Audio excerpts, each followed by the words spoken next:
Jerusalem was filled with Jews from all over the world to celebrate the Jewish festival of Shavuot. Peter and the other apostles were gathered together when the Holy Spirit descended upon them, giving them the ability to speak in other languages. A large crowd gathered, and many were confused or mocked the disciples, thinking they were drunk. In response, Peter stood up and explained that what they were witnessing was the fulfillment of the prophecy found in Joel chapter 2, verses 28 to 32. The prophecy speaks of a time when God would pour out his Spirit on all flesh, not just a select few. According to most Christian interpretations, the prophecy of Joel began to be fulfilled on the day of Pentecost, and continues to be fulfilled today.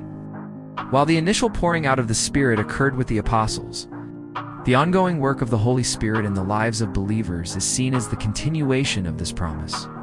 The immediate fulfillment was the arrival of the Holy Spirit on Pentecost, enabling the apostles to perform miracles and speak in tongues. This event is often seen as the birth of the Christian church. The central idea is that miracles are not a demonstration of human power, but a manifestation of God's power working through a person.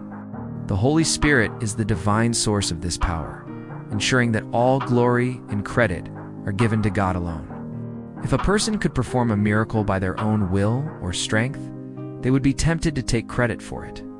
Human nature, tainted by sin, is prone to pride and self-exaltation. In the Bible, we see this danger. When the Apostle Paul and Barnabas performed a miracle, the crowds tried to worship them as gods. Acts 14.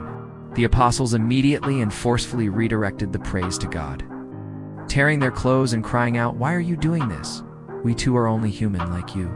The Holy Spirit's role is to act as the conduit for God's power. By acting through the Spirit, the human agent is clearly shown to be an instrument, not the source. The miracle points away from the person and toward God. We believe that the Holy Spirit continues to dwell within believers today, enabling them to live a life of faith and fulfill the Great Commission. The prophecy's reference to sons, daughters, young men, and old men seeing visions, dreaming dreams, and prophesying is interpreted as God working through all of his people, not just a select few. The passage emphasizes a new covenant where God's Spirit is accessible to everyone who believes, not just a specific group of people like the prophets or priests of the Old Testament. This is a central part of the Christian faith. The phrase "in the last days" is often seen as referring to the entire period between Christ's first coming and his second coming, meaning we are still living in these last days.